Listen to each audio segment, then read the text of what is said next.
Hi, all. In recent press interviews or at book signings and speaking engagements, people have been asking what's next for me now that my book is out. Well, I'm happy that I'm finally able to announce what I'll be working on. Today, Law and Crime, the leading live trial and true crime network, and I announced that we will be collaborating on an investigative podcast series that explores the case of Ilya Lichtenstein and Heather Morgan, the couple who have been accused of attempting to launder $4.5 billion worth of Bitcoin. The series will be a deep dive into the story to understand the married couple at the center of it, how they allegedly attempted to launder the Bitcoin stolen from Bitfinex, and then to look more closely at the clues that led to their arrest. I'm thrilled to be partnering with Law and Crime to tell this tale about stolen Bitcoin with the depth and level of detail it deserves. It will be a fascinating journey not only into the lives of this couple that has already captivated the internet, but into how blockchain sleuthing enabled the government to track them down. We have a press release out about it today, which you can read on Law and Crime. So if you're interested in learning more, check out the Unchained daily newsletter today and tomorrow, and/or my Twitter feed. Also, as usual, I have upcoming book events for my book tour. So you can also find these at laurashin.com on the book page, which is laurashin.com/book/tour-dates. And I'm just going to give a quick rundown through all the events. So if you live in any of these cities, you might want to come check them out. And a few of these are also virtual events. Tuesday, April 5th, if you're going to be in Miami, I will be doing a reading and signing hosted by the City of Miami Beach and Future Perfect Ventures. It will be at Sky Yard from 6 to 8 p.m. Jalak Jobanputra, CEO of Future Perfect Ventures, will be interviewing me. You need to RSVP by this Friday, April 1st, to Diana Fontani at miamibeachfl.gov.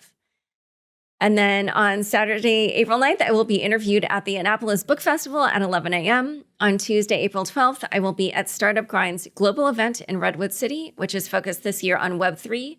The time is TBD. And May 4th, I will be in conversation with author Jimmy Soni at the PBS Seattle Crosscut Festival, which takes place from May 4th to 7th. Again, details TBD. Finally, last but not least, I will be at the Oslo Freedom Forum from May 23rd to 25th. Again, details TBD. And now, on to the show. Hi, everyone. Welcome to Unchained, your no-hype resource for all things crypto. I'm your host, Laura Shin, author of The Cryptopians. I started covering crypto 6 years ago, and as a senior editor at Forbes, was the first mainstream media reporter to cover cryptocurrency full-time. This is the April 5th, 2022 episode of Unchained. Welcome to a new world of crypto-friendly banking with Cross River Bank. Request your fiat on-off ramp solution now at crossriver.com/crypto. Galaxis. Create unstoppable communities by issuing NFTs with interactive, dynamic utility traits that allow any creator to engage with, reward, and monetize their following. Buy, earn, and spend crypto on the Crypto.com app. New users can enjoy 0 credit card fees on crypto purchases in the first 30 days. Download the Crypto.com app and get $25 with the code LAURA. Link in the description. This episode of Unchained is brought to you by Beefy Finance, the multi-chain yield optimizer. Beefy is the easiest way to earn more from your crypto. Deposit funds into Beefy's secure vaults to auto-compound yield across 12 blockchains. Got crypto? Choose Beefy. Today's guest is Mike Brock, General Manager of TBD at Block, formerly known as Square. Welcome, Mike. Thanks for having me. Super happy to be here. Let's start with some basics. Obviously, Square/Block has undergone some big changes in the last year, but many of them are more just announced as opposed to fully realized. So can you give us the full context of what TBD is and why it is that Square decided to launch this new initiative? Yeah, TBD is our newest business unit at the company, which sits alongside our, I guess you could say, I don't want to say legacy business. It's probably too strong a word, but Cash App, Square, and our second most newest business unit, Title. So one of the things that as a company, we've been really striving towards is building towards mentality that we talk about internally as our ecosystem of startups, and as part of a coherent ecosystem that works together and reinforces the other. So TBD adds to that. I think very apropos to what we'll be talking about today by focusing on our efforts around decentralized finance, cryptocurrency, particularly Bitcoin, and our efforts around decentralized identity, which I hope to talk a little bit more about today as well, and which we see as like really the big unlock that needs to happen to allow us to gateway into this decentralized future. And the other part of your question around TBD and like what it is, we are very focused on solving what I call the onboarding or the on-ramping problem into the crypto world.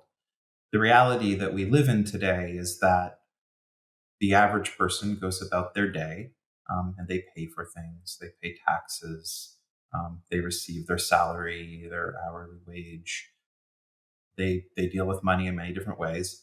And the truth of the matter is that most people today don't really have like a practical use case for Bitcoin or other crypto technologies. I think we should just admit this. I think we do need to admit this is an emerging technology. I think we also need to admit that when we look outside the United States and developed economies, that actually is less true. There are, in fact, places in the world where cryptocurrency is playing a very important role.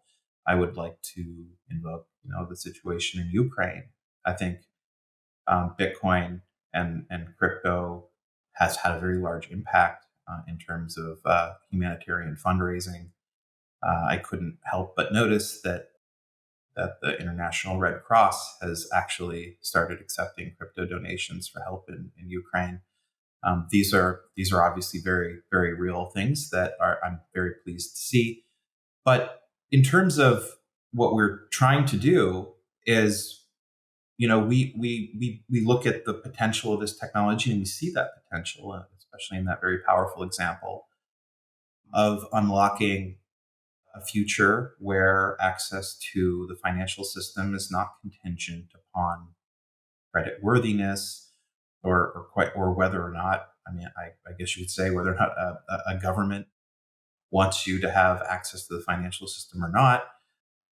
And I say that not so much directed at democratic governments, but like in situations like we are now seeing in parts of the world where people's financial access is used as a weapon of political disenfranchisement. So we look at this, we look at that, and we think that that's like a future that we want to see, and to do that, we need to build tools to let people onboard and on ramp into that ecosystem. And so TBD's focus is building those on ramps, building a massively distributed and decentralized system of liquidity for linking the existing financial system, fiat rails, into the decentralized system through a series of open source, open protocol nodes that we call tbDEX. We put out a white paper on this protocol last November, right before Thanksgiving weekend here in the United States, really detailing what it is and how it's going to work. We can get into the details of that.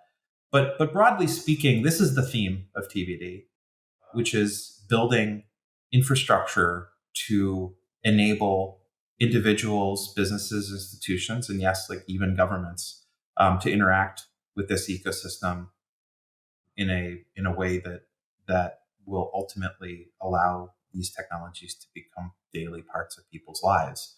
And so we are a far more sort of, I guess you could say, platform focused business as opposed to like a consumer facing business like Cash App. And I guess you could say we're more like a Stripe than like a traditional like consumer facing brand in that sense. But I think that's actually exactly like where we need to focus. And so my next question for you was going to be about how Square Crypto became Spiral, and then for you to differentiate it from TBD. But it sounds like that's kind of the more consumer facing, business, and then yours is the one that's more B2B? I wouldn't characterize our business as not as B2B or B2C. Like I think what you should expect to see is more like a developer focus, like a developer focused platform ecosystem. There are certainly ways in which that could have like consumer facing elements and institutional facing elements. I think it's really more about building, fit to purpose tooling to build decentralized solutions, many of which may have very direct consumer applications. Okay, but Spiral is more consumer facing. Spiral is not a business. It is, I want to let me. I explicitly did not mention them as I talked about as our as I talked about our business. They are not one of our business units. They are an internal, purely open source. I would say like almost like quasi block funded initiative to just invest in the Bitcoin ecosystem. There is no revenue model that's going to ever be contemplated for Spiral. They are a pure open source arm. They receive a budget from the business every year that we set, and they go out and they invest in what's best for Bitcoin. Whether or not Spiral, we don't have any. We have no influence on them. We like Steve Lee and the team are their only mandate is do what's good for Bitcoin, and they have done a great job with the development of the Lightning Development Kit, and they're working on the Bitcoin Development Kit, and there'll be lots of awesome future developer goodies that they're going to continue to work on. But they're working for Bitcoin, and we're sponsoring them essentially. So they are not a traditional business unit like TBD, where we do actually have a mandate to generate revenue, products and services, and contribute to the overall business. So that's like an important distinction that I'm happy to clarify. Okay. However, I guess one thing that's interesting to me is that both of them do seem developer focused. And so it does sound like their efforts could be complementary. Mm-hmm. Yeah, I think that's true. And yeah, how do you see that happening? Yeah, I mean, it's a very common question I get. Like, what's the difference between TBD and Spiral? Because TBD also has this really strong open source focus. I guess the way I would, I guess the way I would try to, if I were to try to draw in analogies to make it easier for, I guess, people to understand how we think about it differently, is I think TBD is trying to be a open source company inside Block that's a lot more like a Red Hat or a Cloudera, where yes, we are investing in open source protocols and tools, and we are yes looking for monetization opportunities. And Spiral is more like the Linux Foundation in the sense that like they are like a purely sort of like um, you know quasi charitable organization, and it's like they're not actually a charitable organization, but like we kind of treat them that way, that they're sort of entrusted to just kind of like do what's good for Bitcoin in the same way that Linux Foundation is trying to do what's good for Linux, which is like different than like say Red Hat. Red Hat is also contributing to Linux, but they're also a for-profit company. And I think that's kind of the same way if you're trying to like find like some sort of pattern recognition to kind of understand the difference between TBD and Spiral. That's like the analogy I would come up with. And so, as you mentioned, Spiral is focused only on Bitcoin. And well, TBD, I mean, you phrased it a little differently. I think you said that it was primarily focused on Bitcoin. Will you look at other chains or explore other chains? Or do you think for now will pretty much only be Bitcoin? We will be investing in stable coins.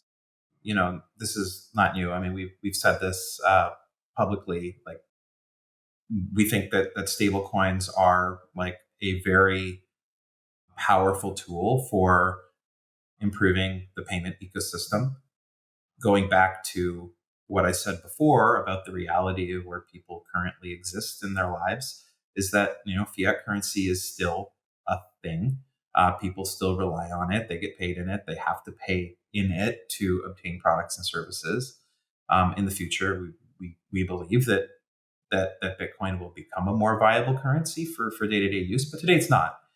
So we believe that like creating on-ramps into the decentralized economy via stablecoins is one of the things that TBD is investing very heavily in. As it pertains to our disposition on Bitcoin, we definitely like see TBD as being like a very important on-ramp to providing decentralized Bitcoin liquidity in the world, because we do believe in Bitcoin. Jack says that that we think of Bitcoin as the native currency of the internet. And from that perspective, like we see ourselves uplifting that vision through the liquidity that the tbDEX network will ultimately provide. And part of that will be supporting stablecoins. So I would say that we're not purely, like strictly speaking, a Bitcoin focused entity, although it is a very important part of our mission to advance the cause of Bitcoin. So before we get into more on that, I actually also want to talk about your background. How did you get into Bitcoin and why did you decide to go all in on it? I've told this story so many times, but I love telling it. The truth is, I was pretty disinterested in Bitcoin at the time that I was kind of pulled into it. Long and the short of it is, in the period starting like right after the election in 2016, and kind of coming back and decompressing from the sort of the shock of the political dynamics in the United States having shifted so drastically, we kind of came back and were starting off the year, and like we started with a hack week, where everyone in the company basically gets to work on anything they want to work on for a week. The whole company, just basically picks up they bring teams together. They decide like, hey, I'm gonna build a feature in Cash App that will do this, or I'm going to. People actually sometimes people don't even work on products. Sometimes people like decide that they're gonna try and improve little things in the office, or sometimes there'll be initiatives like improving human people programs inside the company. So Hack Week is this thing that we do, and I was at the time working on our Cash App banking and Cash Card product, which I had been shepherding for almost 2 years at that point. And Jack Dorsey, our CEO and founder, came up to me in like right in that early January and said, "I want to do a Hack Week project with you." I was like, "Oh," and he said, "I want to do Bitcoin." I think I looked at him and I was kind of not really like sure whether to take it seriously. And he was like, "Yeah, I want to build Bitcoin." And I said to him, I'm not going to participate in Hack Week this year because I really need to get this stuff done for the banking and Cash Card launch in a few months. And he was like, I really think we should do Bitcoin together. And I was like, no, I was like, Jack, I can't. And like, I don't know anything about Bitcoin. I don't really believe in it. I was just like, I can't. And so Jack, was like, well, I'm not really going to take no for an answer. And so I'm just going to like set up camp beside your desk until you agree to do it, which literally happened. Jack literally basically like we had these like trading floor type desks at our headquarters in Cash App, and it just so happened that the seat to the left of me was not actually taken, so it was just kind of open. So Jack just was very easily able to just camp there. And so he sat beside me that entire day, sat there on his phone. I would look over at him. He'd be like texting and emailing with people, and he'd look up and he would be like, still here.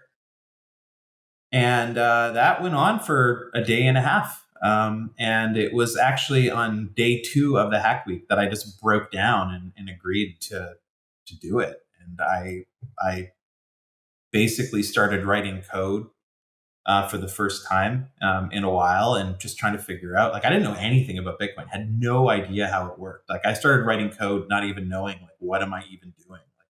Like, went and found some like open source Bitcoin libraries and just started looking at the API documentation and trying to make sense of it. And I was like, so that was how it happened. And it was just sort of just like, kind of like, all right, fine, whatever, just I'll do it. I did another podcast recently where I told the same story. But yeah, I didn't come to Bitcoin through like any sort of like spark that went on my own head. It was really Jack kind of really like was the one who was really inspired by Bitcoin and its potential, and he just saw something in it, and he really wanted me to work on it for the hack week, and then after the hack week, he wanted me to continue to work on it. In fact, he wanted to ship it as a product, which did not immediately want to do as well, and he also had to continue to lobby me. And what was that product? It was the product that we shipped in Cash App, which was the ability to buy and sell Bitcoin inside a Cash App, which was literally the craziest thing I'd ever done in my career. Not just because not because, like, I mean, it doesn't sound crazy now, but in 2017 we were a publicly traded company. There was no publicly traded company in the United States that was buying and selling Bitcoin, like a publicly traded, regulated, like doing consumer financial services. And the biggest problem wasn't, honestly, at the time, to doing it, wasn't necessarily government regulation, like a lot of people kind of think. I mean, that was like a major concern. There was concerns at the time on whether or not the SEC was going to consider something like Bitcoin a security. And, we had all of this sort of like risk analysis going on, like from a legal perspective, but it's actually our partnership ecosystem. We have all these, like, we're interconnected into the financial system, bank partners, like, payment network partners. And it was actually that ecosystem, when they kind of found out that we were doing Bitcoin, they were like, whoa, what are you guys talking about? We want nothing to do with this. And so it became like a really tough slog to figure out how we were going to launch it. So that was the craziest year of my life, and here I am now, like a few years later. Weirdly enough, one of, I think, the biggest champions for this at the company. Who would have thought? Well, so you make it sound like you were sort of forced into this, but it sounds like along the way you must have had some kind of light bulb moment, or something that made you fall in love with it, or at least begin to like it. So do you remember what that was? I don't think it was like a single moment per se. If I'm being honest, I think the first 2 or 3 months of working on it, I was kind of in search in my own head of like a raison d'etre for the effort. I think what really clicked for me, at a certain point, was actually just kind of going back to what I had been passionate about before discovering Bitcoin. So I talked about how I was working on our Cash App banking and cash card strategy. And at the center of that strategy, that I was, one of the principal architects of, was a really obsessive focus on trying to maximize financial access to individuals in the United States who were underserved or unserved by the banking system. It's a crazy, like, statistic, but there's about 11 million adults in the United States who have significant trouble accessing a conventional checking account. And this was really at the sort of center of what we were trying to do with Cash App at the time. And one of the things that I eventually realized actually, while working on Bitcoin, I think it's kind of really dawned on me at one point, was that the incentive structures of the financial system that we were a part of, whether we liked it or not, made it very, very difficult to provide financial access to everybody unconditionally. And the reason for that is like varied. It's a mishmash of like regulations, well-intentioned regulations in some cases that have negative consequences. It's the fact that the payment system is like old and antiquated in other cases. The thing that I now realize today, like very like viscerally, is that fiat payment is almost complete, at least in the United States. I won't speak to other more modern systems in other countries that I'm not as familiar with, but at least in the United States, like the ACH system, forces most payments to essentially be systems of credit. Like a payment is a credit, even a debit card payment is requires the provision of credit at some level, because settlement is not instantaneous. It takes several days in the back end for final settlement to occur. So there's always counterparty risk in the system. And if there's risk in the system, markets will price it in. And that turns into that gets priced in several different ways. It can get priced in through fees, or it can get priced in through access itself, right? If there is a fear by a financial intermediary that certain people below a certain line of credit worthiness will create situations where the intermediaries get left holding the bag. And the way that happens is through, payment reversals and chargebacks. There's like always a way in this system of like credit and like, credit-based payments in the system that like accounts can go negative. They could be like, even there's no flag like this. People don't realize this, but there's like no flag that a bank can really tick in their software that says, do not let account go into overdraft. You might think that would be possible, but it's not really possible because the payment system is asynchronous. So there's always a possibility that the asynchronicity of the system will leave an account negative. And so banks have to take that into account when they consider offering a checking account to someone. And that's why you have to do a credit check to get a checking account system. And when I realized that, and I was like, wow, there's like really no way to solve that problem without rebuilding the payment system from scratch. And then I realized one day, wait, we have rebuilt the payment system from scratch, and it's called Bitcoin. Yes, this is why when I first learned about Bitcoin in depth in May 2015 and really, really understood it, and I was vetting the Forbes FinTech 50 list. So all the FinTech companies were telling me what problems in the banking system they were solving. I immediately knew this technology is superior and there is no way it's not going to win out. Like it was just clear to me. Because everything in the banking system is decades old, so yeah, that it sounds like a similar epiphany to mine. So let's talk about what you're working on. As you mentioned earlier, one of your announced projects is tbDEX, or the tbDEX Protocol, and the way you've described it, or TBD has described it, is that it aims to create ubiquitous and accessible on ramps and off ramps that allow the average individual to benefit from crypto innovation. So tell us a little bit about kind of the problems that tbDEX aims to solve and how it works. Yeah. So the main problem it aims to solve is the one that I described at the opening of the interview, which is to create ubiquitous access to the crypto ecosystem.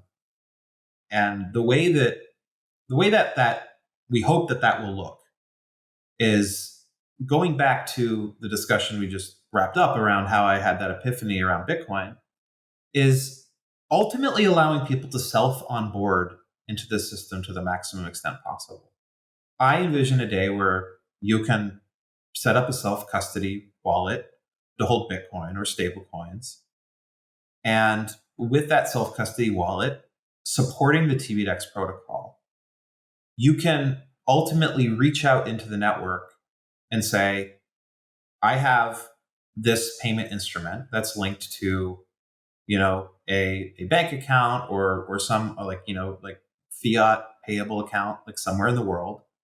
And I want to find somebody who is willing to accept this form of payment and like also using the tbDEX protocol, negotiate the necessary identity exchange, which is, yes, regulatorily necessary in most countries, to establish like a transaction of value for value, fiat for tokenized value, and to do that using an open standard messaging system defined by the tbDEX protocol and buffeted by the identity, the decentralized identity protocols that we're working on, that will allow the creation of a like decentralized sets of liquidity nodes across the world that anyone can operate in theory. Regulated exchanges can operate if they so choose. We will operate.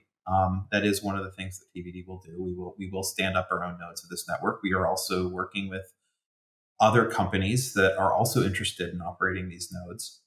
And the idea is that like, yeah, like you can directly like set out asks for many different exchanges, not just like centralized exchanges, to bid on the exchange of that liquidity in a very decentralized way. So it is a take on the decentralized exchange.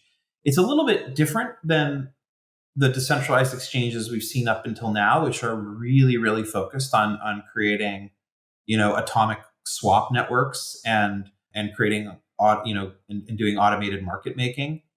This is different in the sense that what we're really focused on here is finding a way to connect the decentralized crypto ecosystem back to the fiat system in the way that is at least as decentralized as possible. The truth is that fiat is not truly decentralizable. Everyone in this space understands that, right? At the end of the day, it's a government issued currency. It's controlled by the government. The supply of it is controlled by the central bank. It's a very centralized thing.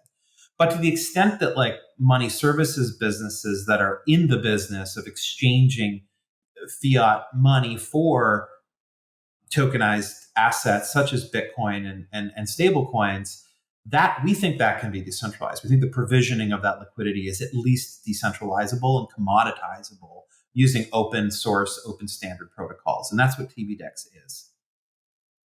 So in a moment, we're going to dive a bit more into tbDEX and some of the decentralized identifiers that Mike has been talking about. But first, a quick word from the sponsors who make this show possible.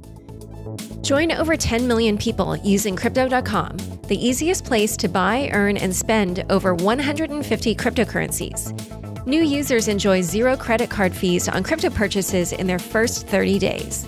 With Crypto.com Earn, you can get industry-leading interest rates of up to 8.5% on over 40 coins, including Bitcoin, and earn up to 14% on stablecoins.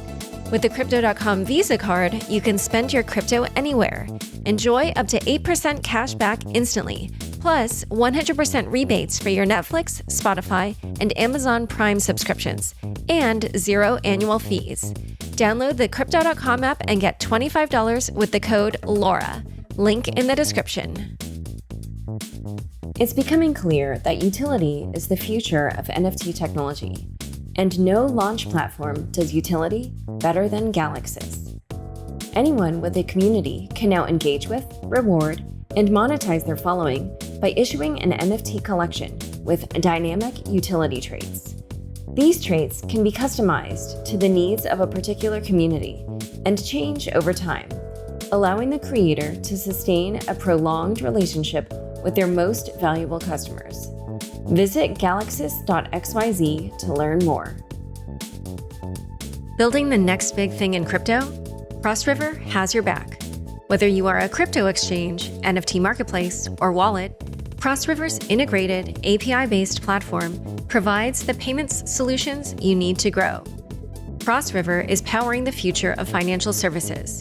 A CryptoFin Industry Award winner and an early partner for companies like Coinbase, CrossRiver's tech stack supports crypto partners and enables real-time money movement for consumers. Welcome to a new world of crypto-friendly banking. Request your fiat on-off-ramp solution now at crossriver.com/crypto. Finance is changing. Strategies are changing. Holding is changing.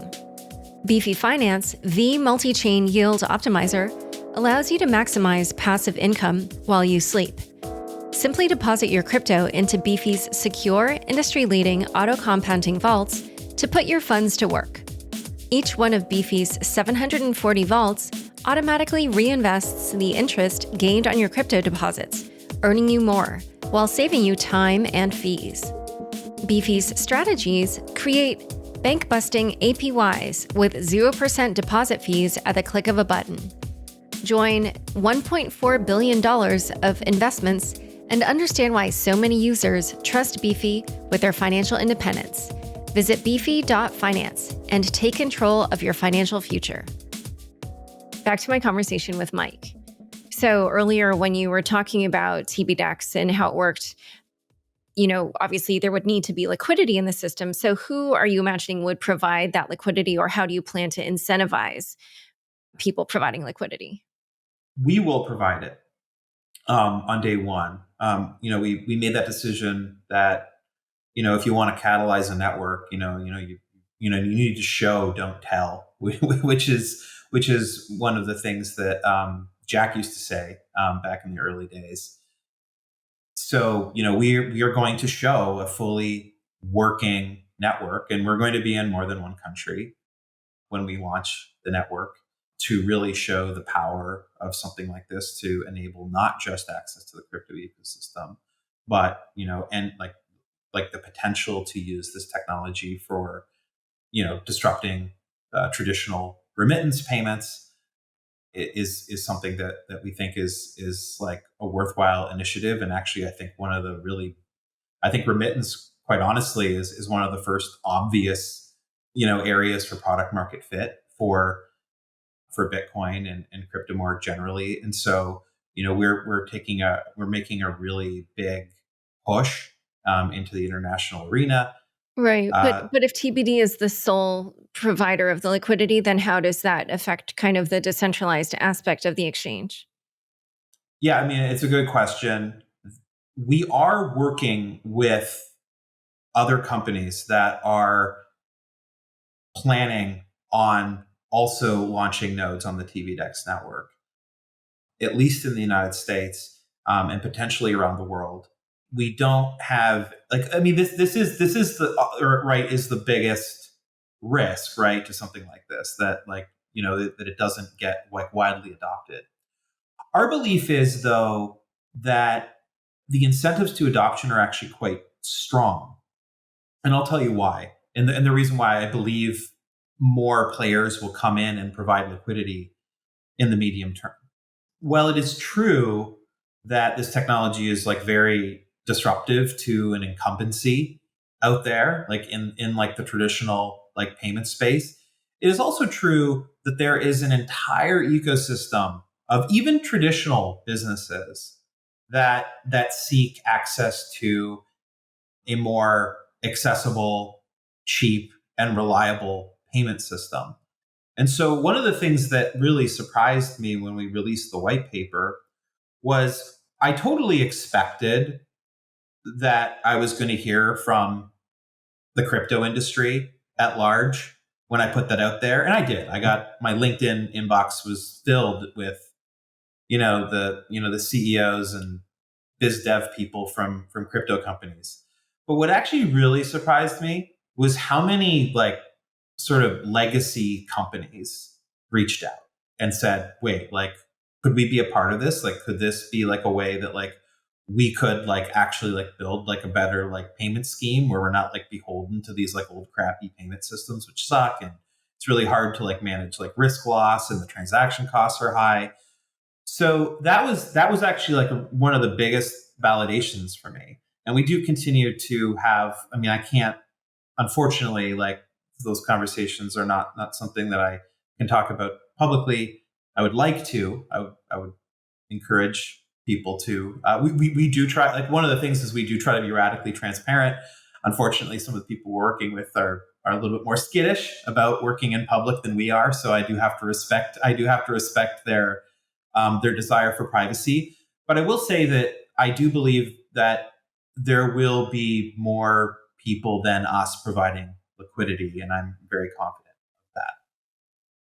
So you keep alluding to how these peer-to-peer transactions could be based on decentralized identifiers, or what you call DIDs.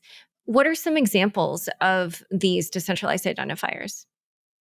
So this is a very new, old idea. The idea for decentralized identifiers has been around actually for quite some time.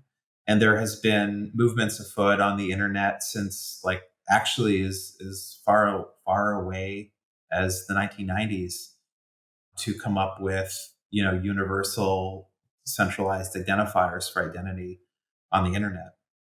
And in fact, a lot of the technologies that we're now trying to adopt and push forward do have their roots in some cases going back that far.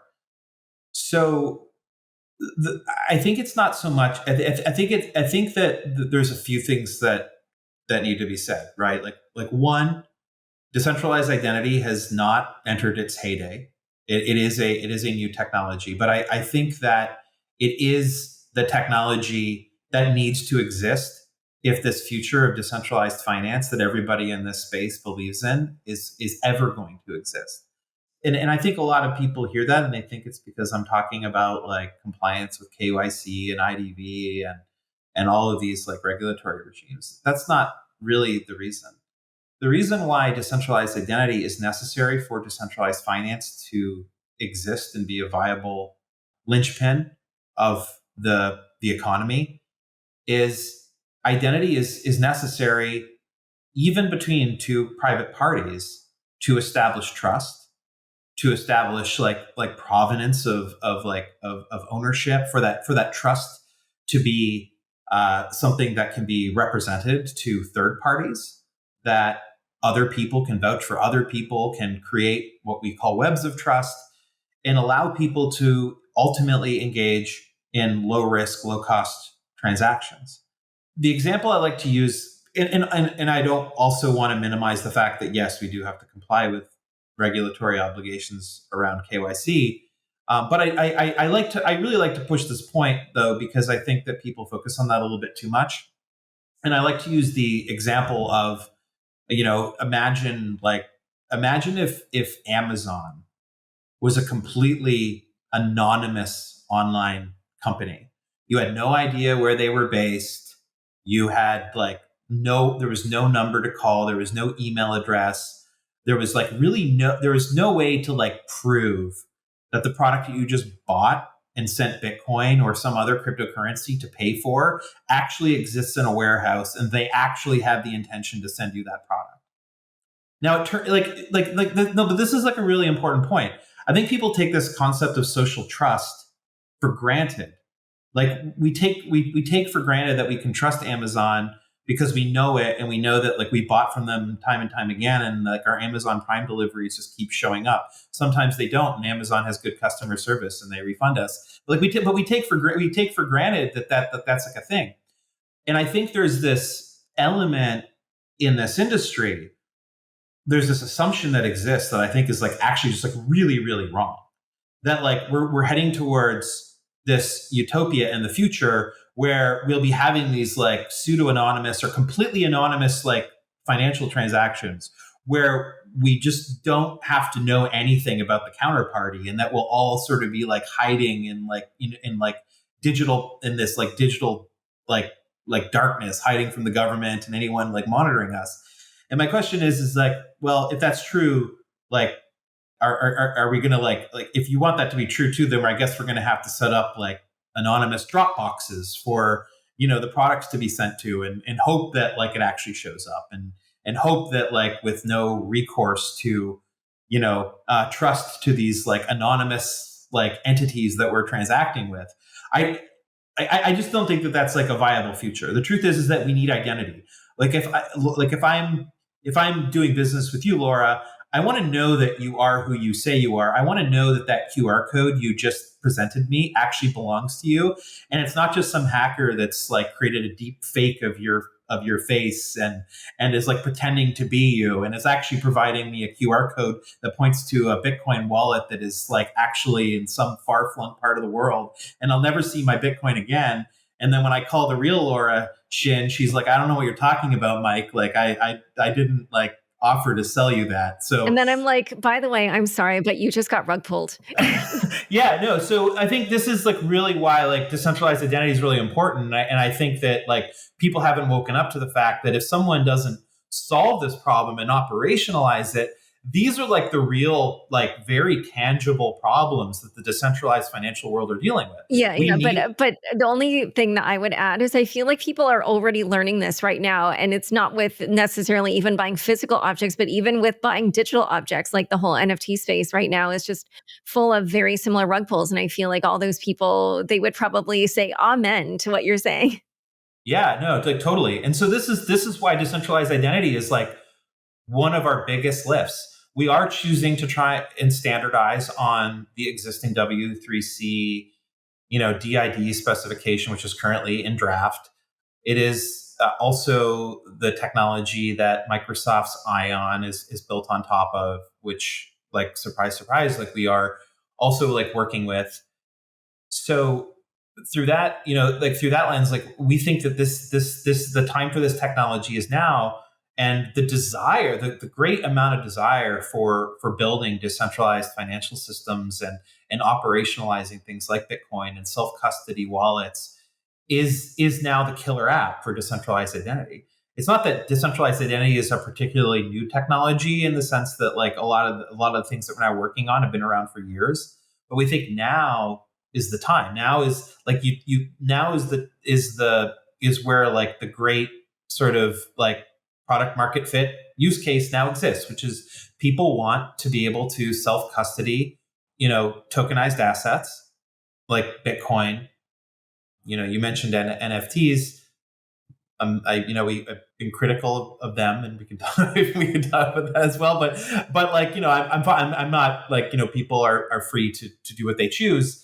But insofar as these technologies exist, and that we truly want to have a decentralized experience, we have to change the account model of the internet on its head, and we have to put the account model back in the individual's control. The account model of the internet today is highly centralized. It's the thing that I think not enough people are thinking about in this space, which is that like we log in with Google, we log in with Facebook, we log in with Amazon. We like literally have given our identity to these big centralized companies, and we now use them as like the way in which we authenticate and represent our identity to the internet. We don't control our own identity. And we don't have the tools to, honestly, like other than like taking pictures of our driver's license and uploading it to like websites.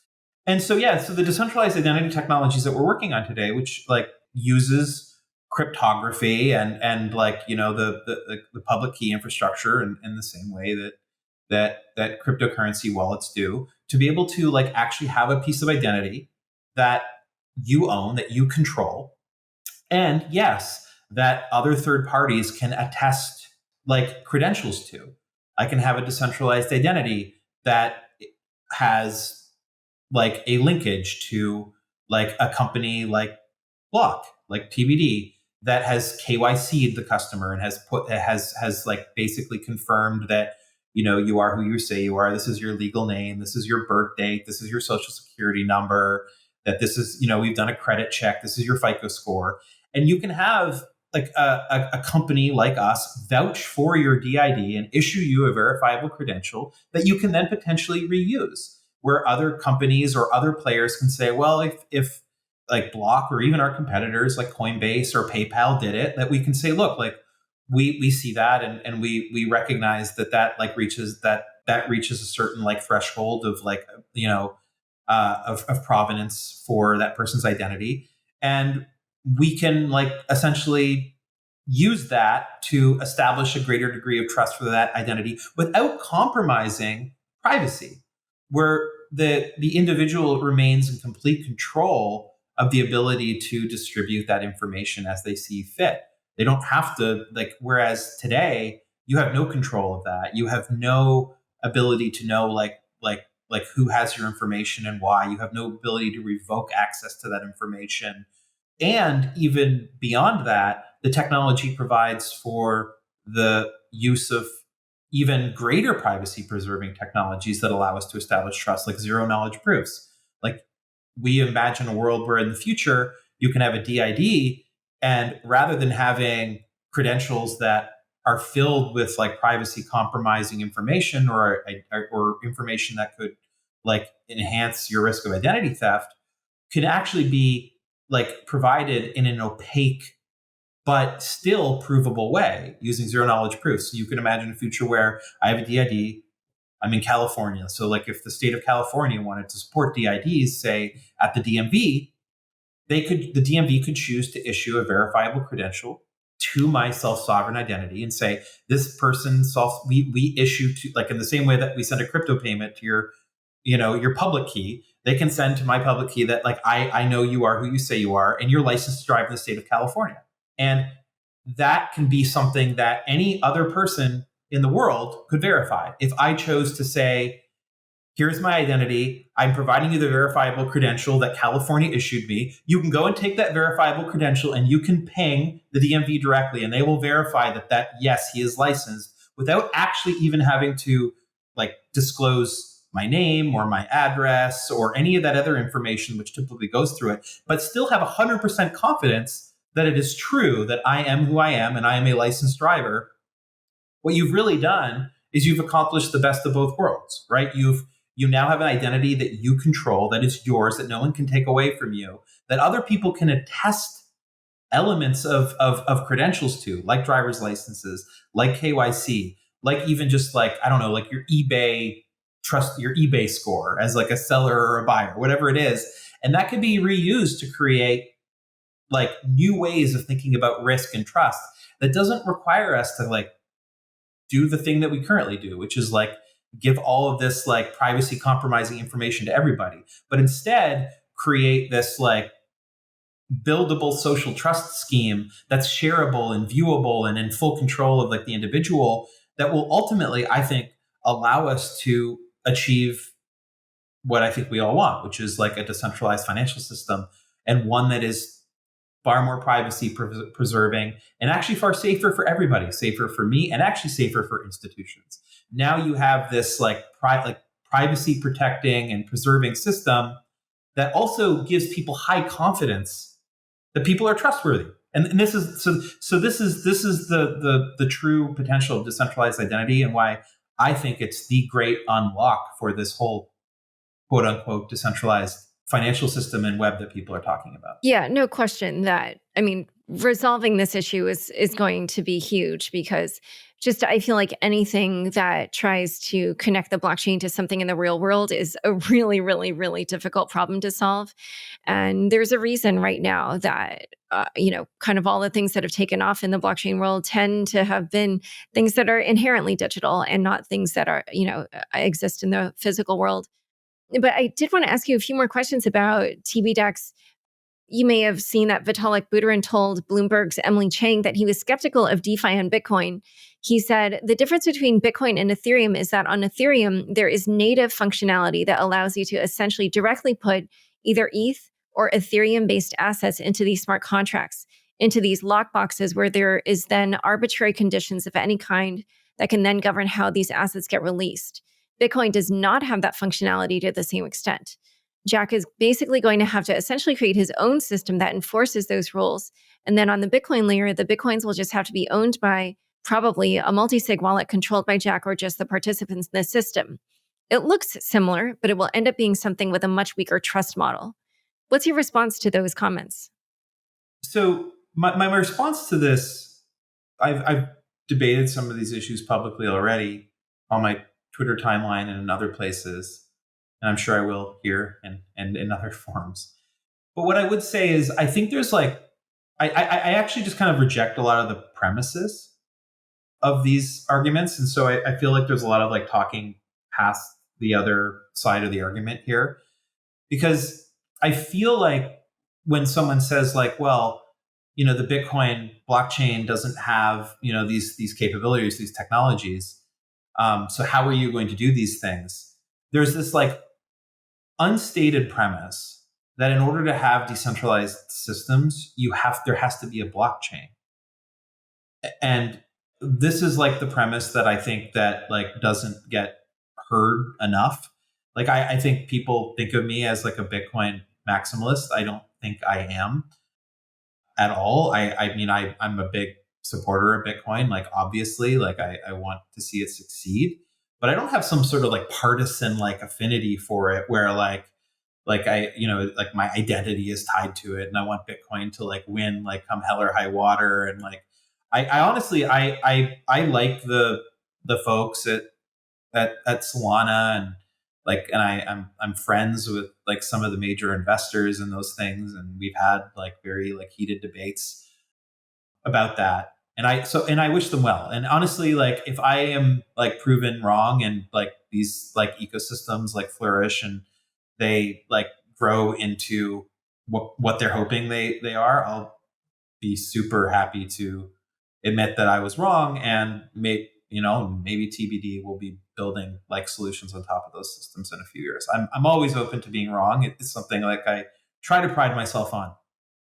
What I will say is like the nature of my doubt and the reason why I haven't jumped on that bandwagon is because I don't think blockchain is needed for decentralization in all cases. In fact, I would argue that blockchain is a terrible way to decentralize a lot of things. I like to think about this from a very first principles basis. What is blockchain good at? I think it's very good at money. I think that's what like it does on Bitcoin. I think that's what it does on a lot of these blockchains. And I think that has consistently been the thing that it has proven itself good at. You see it. That's what people are doing on crypto exchanges. They're treating it like money. They're treating it like a cash like asset, like case proven, product market fit established. Where I'm really skeptical is yes, like in like the argument for smart, like generalized smart contract chains and like what that means. And the reason why I'm so skeptical, I generally think that the unit economic story of smart contract chains just doesn't make sense to me from the perspective of from like as somebody who has built like product at scale for consumers. I have a lot of real questions about the assumptions that are made in that space. The first is that the reason why that we will see adoption of platforms and ecosystems built on top of these smart contract chains that are powered by like Solana or Ethereum is that there's seemingly a pent up demand for newly envisioned services built from the ground up that individuals have a stake in, that they have some sort of control in, that they can have ownership in, that they can like use cryptocurrency as micropayments in lieu of like ad supported models in order to like, establish like, like greater freedom and like buy-in and like this really very like quite honestly utopian vision for the internet. And actually, I think that would be great if that was true. I just don't think that human nature works that way. My counter argument actually to that story isn't even like inside the crypto ecosystem itself.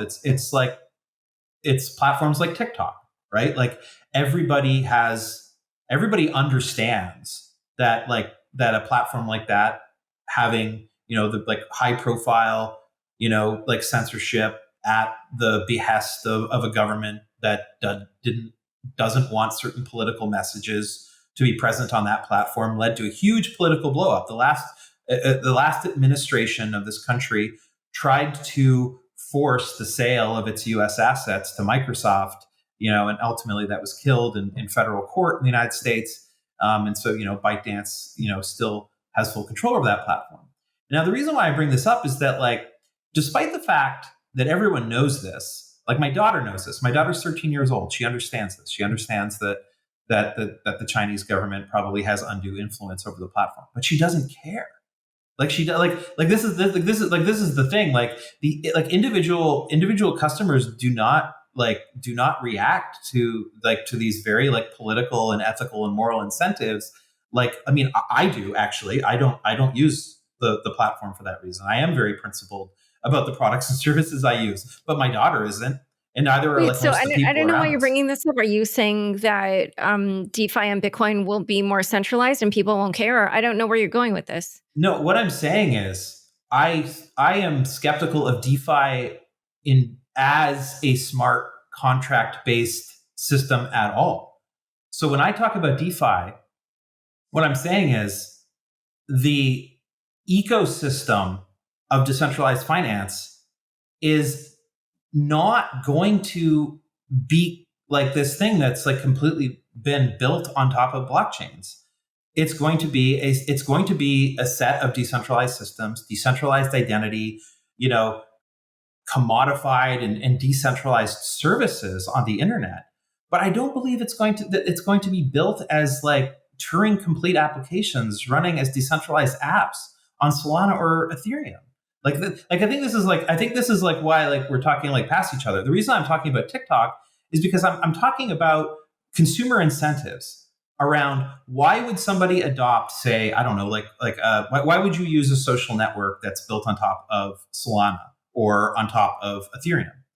Well, like, do we really think that consumers are going to get Solana or Ethereum wallets and engage in micropayments to interact with these new decentralized services that I hear, I hear people in that system. I hear the people at Andreessen Horowitz and stuff talking about how consumers are going to want to use this because they want to escape big tech censorship and stuff like that. And I just don't believe that like the incentive structures that people think would lead to consumers like jumping through all these additional hoops to achieve decentralization of everything, this Web3 narrative is real. I don't think it's real.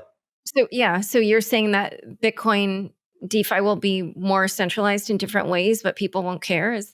I don't know. Somehow it just feels like that's what you keep saying. But No, I don't think that the only way to create decentralized financial services is purely through finding ways to like put the entire instrumentation of services on the chain itself.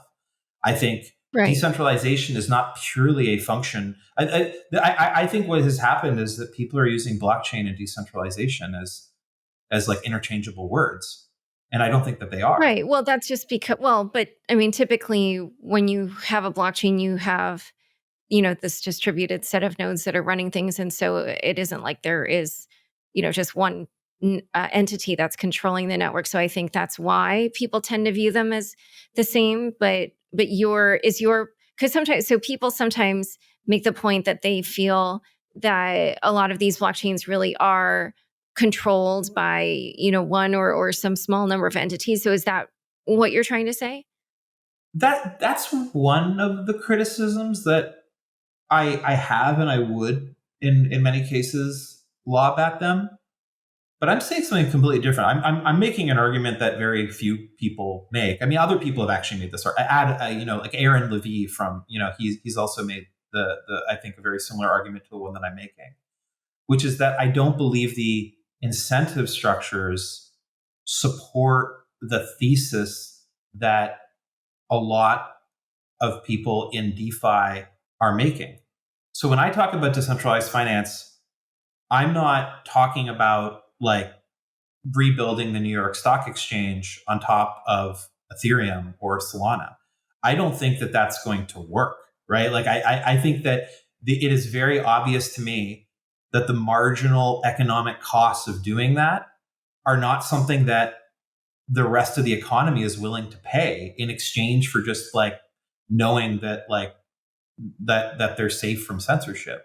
I'm saying you really have to think about like I think it is a good thing, and it's why I believe in Bitcoin, that it is censorship resistant and that it's decentralized.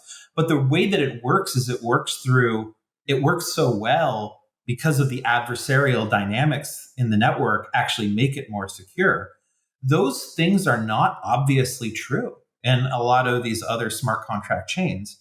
And so when I'm talking about decentralized finance, I'm talking about the full gamut of technological tools that we can use for decentralization. That includes things like decentralized identity that we're talking about, which, by the way, is not just about like identity. Like it also creates new avenues for decentralized service discovery and things like that. But there's also other avenues for decentralization. There's technologies like IPFS, which is also not based on a blockchain.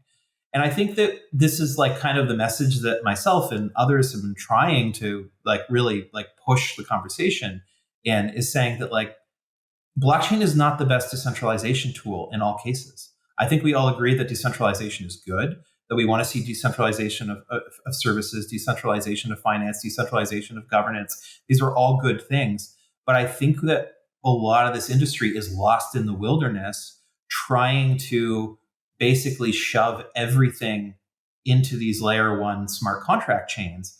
And I don't think that it's the technology that's the best fit for the job in many of these cases. And I think that's the conversation that I've been trying to have. And I feel like people talk past each other here, and Okay. Yeah. and then No, they keep yeah, I saying, get well, it. how are you going to do all these things in the Bitcoin blockchain? Well, I'm not going to do those things on the Bitcoin blockchain. I'm going to do them in different ways using tools that are better fit for purpose. Right. No, that makes sense. I mean, even people who work on things in Ethereum, they definitely also say not everything needs to go on chain. But so since you're actually discussing all this, I definitely wanted to ask you about how Terra recently decided to back its decentralized stablecoin UST partially with Bitcoin. And the creator or the co-founder of Terraform Labs, Do Kwon, was recently on my podcast. And he was talking about how this will create a layer two on Bitcoin or a DeFi ecosystem on Bitcoin. And I was wondering what you thought about that. I don't have the many developed thoughts on Terra. I'm going to take a mental note to dig in a little bit deeper. I've been very heads down on what I'm working on. What I But will did you say, hear about how they're buying $3 billion worth of Bitcoin for now and want to raise that up to $10 billion eventually to back their stablecoin?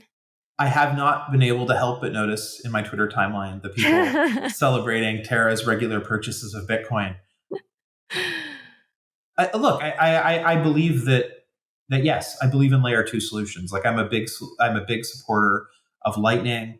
I don't think it is the only layer two solution. I mean, the reality is that like exchanges themselves are arguably layer two solutions. I don't think they're good ones. I think we're trying to disrupt that centralized model with tbDEX. But yeah, like yeah, of course. I mean, I think yes, like in order for the decentralized financial economy to emerge, we're going to have to create like higher levels of abstraction to deal with a whole modicum of problems that moving to a new system of money presents. But would you view what Terra is doing as competitive or complementary to what you're doing? I think that what we're doing with tbDEX is pretty universally complementary to the entire ecosystem right now.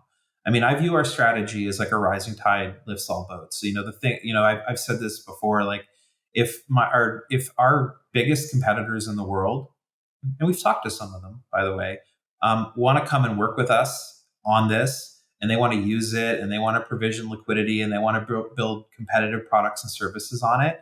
I have said very consistently that we will work with them. That like we're working in the open, and right now our model is to basically uplift the ecosystem and increase the viability of that ecosystem.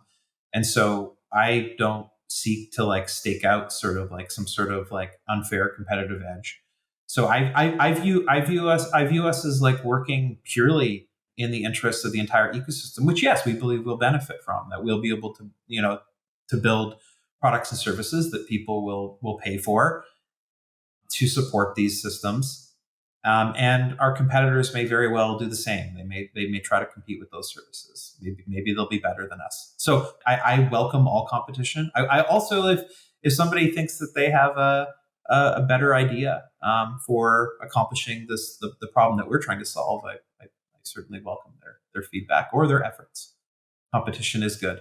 And then earlier, when we were talking about how you don't feel that a blockchain is necessary for decentralizing things, in general, I think the reason that a lot of these other chains are using blockchain technology in their networks is because, as I'm sure you're very well aware, they will launch their own token. And then the users of that protocol kind of feel this sense of ownership or alignment with that protocol. And frankly, oftentimes then get some share in the governance for that reason. But that ends up becoming an incentive to those users and kind of brings those users into that ecosystem. So you don't feel that would be a method that tbDEX would use to attract users or liquidity. I mean, famous or not, I don't know if this is famously, but I did notice in some of the writing about tbDEX, you said that you would not be releasing a governance token, which is again another way that these protocols will often decentralize. So, what are your thoughts on kind of the usage of tokens to incentivize and attract users? Well, I mean, we will not create a governance token. It's also important to note that our protocol is a decentralized messaging framework that is ultimately doing like service discovery through the DID mechanism. So I would, going back to my attempt to disentangle the conversation between decentralization and blockchain. I mean, tbDEX is a decentralized technology that is not based on a blockchain, and that is a very deliberate decision that we've made because we don't think that we think a blockchain would make our technology more expensive. We think that needlessly so. Actually, we don't see any need to like burn, these transactions that we're mediating, or the information that informs the settlement of those transactions into a blockchain for eternity, and to pay for block space and data and storage on that network to do it. We think that's a really, really bad unit economic model, and we think actually like undermines the ability of a network like this to ultimately become even cheaper than the existing mainstream options for international remittance and settlement. So we very deliberately have sought to build a decentralized protocol that does not rely on a tokenized, like a governance token on a smart contract chain. I mean like very not as like I don't not as like some sort of like flippant rejection of it, but like we don't think that those technologies are fit to purpose here. So we've designed this, and I mean a governance token wouldn't make any sense, right? Like it wouldn't provide any security to our network. It would only make it more expensive to use it. I mean, as currently designed, our protocol should be as free to use as the web protocols we're using to have this conversation today. And so earlier in the conversation, you also mentioned that stablecoins will also be a major focus. Are there any particular stablecoins that you feel you would be more likely to use, or are you thinking about launching one? We have publicly announced, in conjunction with Coinbase and Circle a few weeks ago, that we will be working with them on USDC, and so USDC will be one of the first stable coins that we invest in supporting. So that is public information, and so I can repeat that here. We are, since we do want to be very internationally focused, we are evaluating stablecoin options for other non US currencies around the world, but I have nothing that I can speak to on that firmly right now. Okay. The last question is that the homepage of Spiral says Bitcoin is the best money. It should be used like it. And I get this question from normies all the time. They don't believe Bitcoin can be a currency, or, I would even say that in the Bitcoin world itself, a lot of people will talk about it being digital gold, which obviously, nobody uses gold really as currency. So, what do you say to people who think that Bitcoin cannot be a good currency, or that it will not be used as a currency? I got this along. I mean, look, I mean, I think it's going to be about like showing and not telling. And would say like check back in 10 years. And I have a strong belief that the incentive structures that underline this technology, and the emergence of technologies like Lightning, and I'm not trying to avoid the Vitalik's criticisms of the peg in and peg out structure of Lightning earlier. I don't think I have much time to dissect that, but like I believe in layer two as sort of the main way to do payment. I believe that, like, I believe long term, the incentives towards adoption are well in Bitcoin's favor, particularly even more so. I think a lot of us can be very US centric, but I look at countries around the world, like I look at like Argentina and Venezuela, I look at Africa, where like El Salvador, obviously, where Bitcoin and Lightning payments are actually seeing real mainstream use case as like a bulwark against, runaway inflation, like oppressive control, over money and banking, and commerce.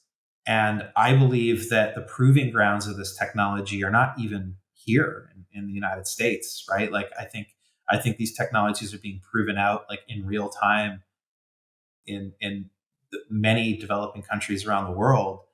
And I think it's inevitable that Bitcoin is. I don't. I'm not going to. I actually am not going to make the argument that like Bitcoin will be the only currency in the future.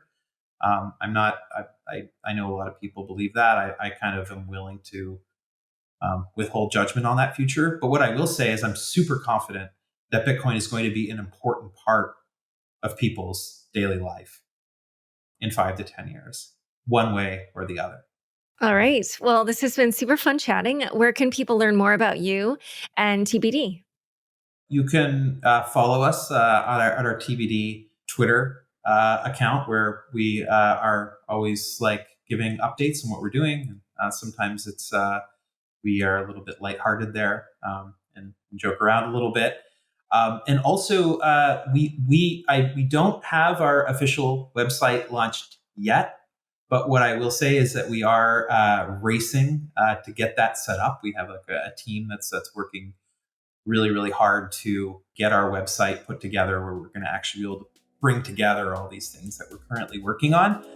So look out for that, and we will definitely be announcing that on our Twitter feed. So I would say our Twitter account's probably the best place to follow us right now. Perfect. All right. Well, thank you so much for coming on Unchained. Thank you, Laura. This was fun. Thanks so much for joining us today. To learn more about Mike, Block, and TBD, check out the show notes for this episode. Unchained is produced by me, Laura Shin, with help from Anthony Yoon, Daniel Nuss, Mark Murdoch, Shashank, and CLK Transcription. Thanks for listening.